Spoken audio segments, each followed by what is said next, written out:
So it's going to be like Bible study, how to read the Bible, how to prepare a sermon. So I owe you that. Once I'm talking this direction, just come and meet Pastor.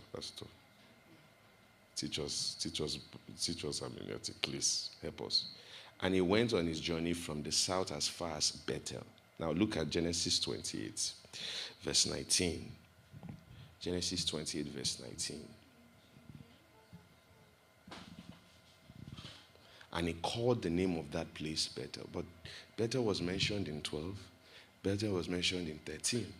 But the place where Bethel was named Bethel was 28. That's what they call in English prolipsis. In other words, if you see Pastor Temi's picture from 20 years ago and you say, see Pastor Temi. No, that's not Pastor Temi. That's Temi. She was just a pastor on camp meeting.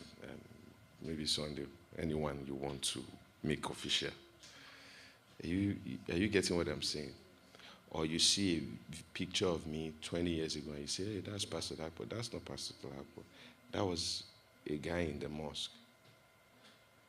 But you are calling me Pastor Dakpo because you know this story.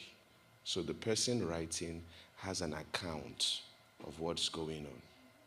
So when you see that in Genesis 12, he named that place Bethel, meaning, the house of God. But God has been in that place before he named it Bethel. His father was the owner of that altar.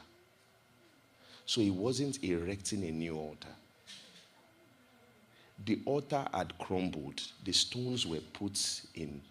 They had scattered. He just gathered the stone to rest his head.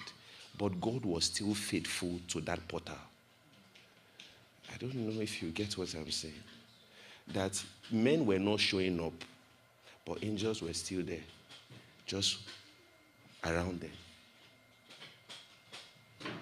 So once you build like that and you start, because some people say, I'm not doing it again, I've lost stamina.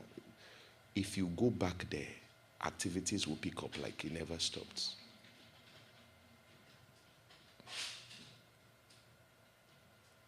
Let's continue. Exodus 33. I think we stopped at verse 9.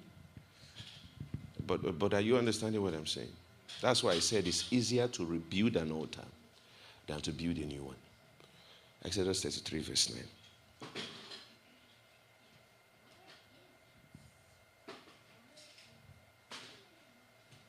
Let's read. 1, 2, go. And it came to pass when Moses entered the tabernacle